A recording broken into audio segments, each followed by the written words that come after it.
Hello এসিসিয়ান, আসসালামু আলাইকুম। আজকে আমি তোমাদের সাথে বাইনারি থেকে কিভাবে অক্টাল সংখ্যায় রূপান্তর করে এই নিয়ে আলোচনা করব।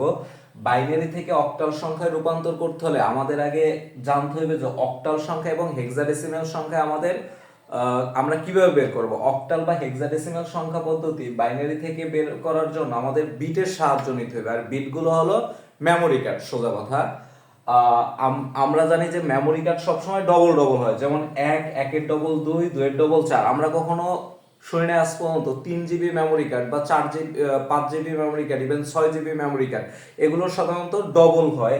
যেমন একের ডবল দুই, দুইয়ের ডবল চার। বিটও এরকম, চারের ডবল 8। ঠিক আছে, এখন অক্টালের জন্য আমাদের 3 বিট নিতে হবে এবং হেক্সাডেসিমালের জন্য 4 বিট। অক্টালের জন্য আমাদের 3 বিট এবং হেক্সাডেসিমালের জন্য আমাদের 4 বিট নিতে হবে। কি কারণে?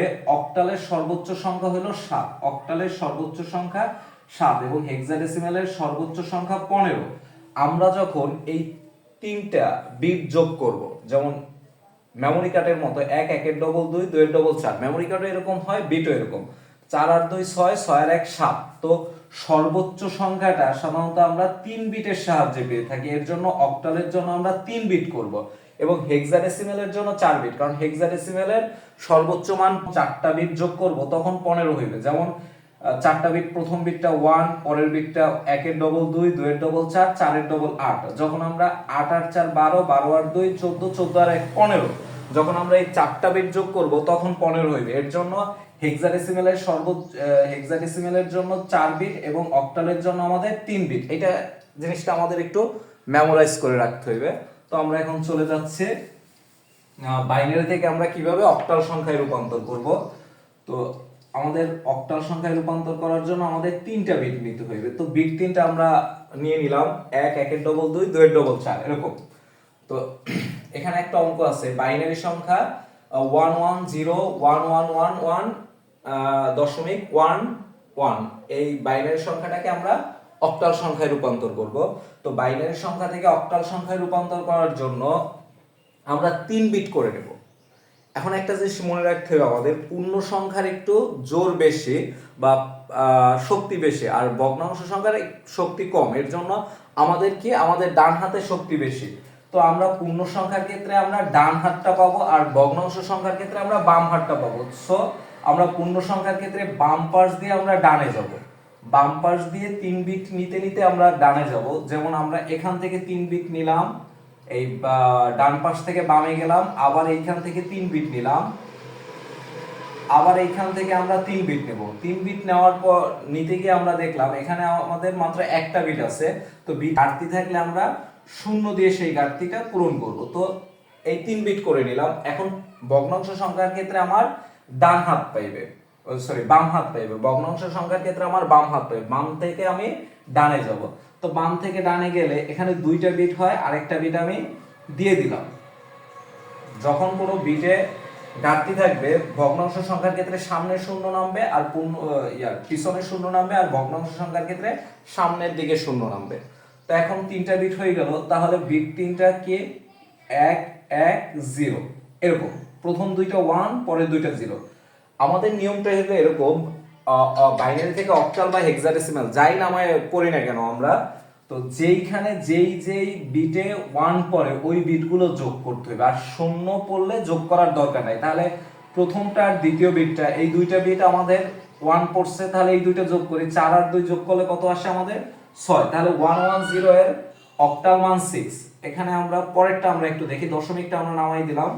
পরেরটা আমরা একটু দেখি, 111, 3টা 1। তাহলে এখানেও একটা 1 আছে, এখানেও একটা 1 আছে, এখানেও একটা 1 আছে।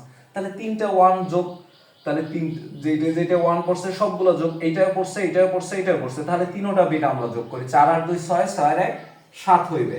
তাহলে সিমিলার এইটাও করি।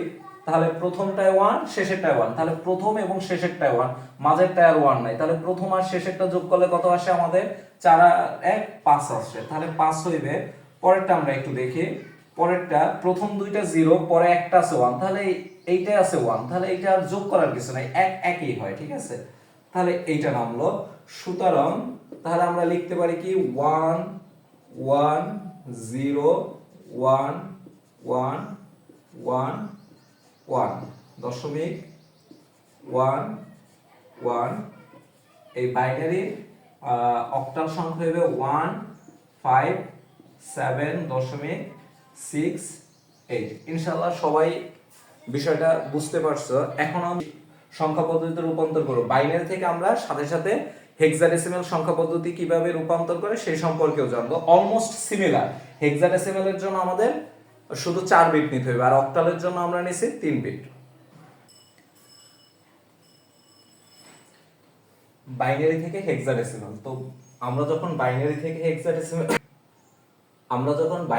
হেক্সাডেসিমাল সংখ্যায় রূপান্তর করব তখন আমরা 4টা বিট নিয়ে করব, কারণ হেক্সাডেসিমালের সর্বোচ্চ সংখ্যা 15, আর এই 4টা বিট যোগ করলে কত হয়? 15 হয়। যেমন 8 আর 4 12, 12 আর 2 14, 14 আর 1 15। কারণ বিট মানে আমরা সোজা কথা মনে রাখবো মেমোরি কার্ড, কারণ মেমোরি কার্ডও এরকম 1 জিবির পড়া হয় 2 জিবি, 2 জিবির পড়া হয় 4 জিবি, 4 জিবির পড়া 8 জিবি। কোনোদিন আমরা কখনো শুনি নাই যে 5 জিবি, 6 জিবি, ইভেন 7 জিবি কোনো মেমোরি কার্ড, ঠিক আছে? এরকম বিটও এরকম ডবল হয়। তো অক্টালের জন্য আমরা 3 বিট নিলাম, হেক্সাডেসিমালের জন্য 4 বিট, কারণ হেক্সাডেসিমালের সর্বোচ্চ সংখ্যা হলো f মানে 15, তার এখানে এই বিট 4টা যোগ করলে আমরা 15 পাই। তো আমরা আগেই জানছি যে পূর্ণ সংখ্যার ক্ষেত্রে আমরা ডান হাত পাবো, ডান থেকে আমরা বামে যাব কয়টা করে বিট নিয়ে? 4টা করে বিট নিয়ে। তাহলে এখান থেকে 4টা করে বিট নেই, আমরা এই 4টা নিলাম। এখান থেকে 4টা নিতে গিয়ে আমরা দেখলাম যে আমাদের একটা শর্ট বাজে, 3টা হয়, তো আমরা এর জন্য সামনে একটা শূন্য দিয়ে 4টা করে নেব। তো তারপর পূর্ণ সংখ্যার ক্ষেত্রে আমাদের বাম হাত পাইবে, বাম থেকে ডানে যাইবে। তো বাম থেকে ডানের দিকে গেলে আমরা 4টা করে সংখ্যা নিলাম। এখানে 4টা নিতে গিয়ে আমাদের 2টা সংখ্যায় শর্ট আছে। আমরা সবসময় মনে রাখবো পূর্ণ সংখ্যায় শক্তি বেশি, আর আমাদের ডান হাতেও শক্তি বেশি। এর জন্য ডান হাত পাবে পূর্ণ সংখ্যা এবং বাম হাত ভগ্নাংশ সংখ্যা। সেইভাবে আমরা এরকম বিটগুলো নিয়ে নিব।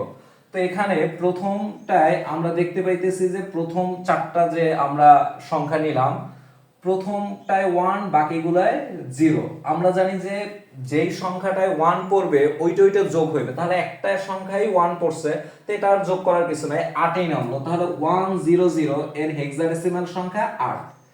তো এখানে আবার পরেরটায় আমরা দেখতে পাইলাম পরেরটায় 4টাই 1 পড়ছে, 4টাই 1 পড়লো।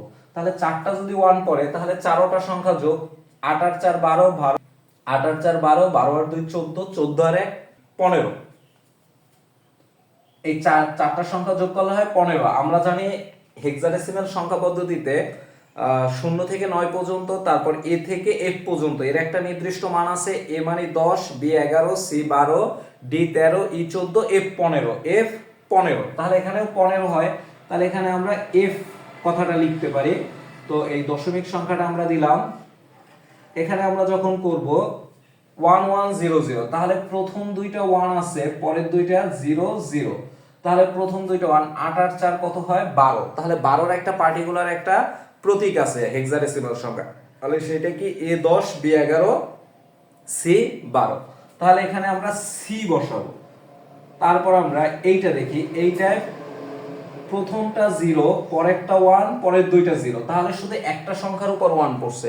যদি একটা সংখ্যার উপর 1 পড়ে তাহলে এখানে ওই একটা সংখ্যাই নেমে যাবে। ওই একটা সংখ্যা কত? 4। তাহলে আমরা জানি কি 1, আমরা কি পাইলাম? 1001100.111110। এই বাইনারি সংখ্যাটার হেক্সাডেসিমাল কত হয়? 4c.f8। তো সুতরাং এটা আমরা এভাবে লিখতে পারি 100.111110। এর বাইনারির হেক্সাডেসিমাল সংখ্যাটি হবে 4c.f8। আশা করি তোমরা সবাই বুঝতে পারছো বাইনারি থেকে কিভাবে অক্টাল সংখ্যা পদ্ধতিতে রূপান্তর করে এবং অক্টাল সংখ্যা পদ্ধতিতে বাইনারি থেকে কিভাবে হেক্সাডেসিমাল সংখ্যা পদ্ধতিতে রূপান্তর করে। আমরা নেক্সট ক্লাসে দেখব অক্টাল সংখ্যা থেকে আমরা কিভাবে বাইনারি সংখ্যায় রূপান্তর করতে পারি এবং হেক্সাডেসিমাল সংখ্যা থেকে আমরা কিভাবে বাইনারি সংখ্যায় রূপান্তর করি। ধন্যবাদ সবাইকে।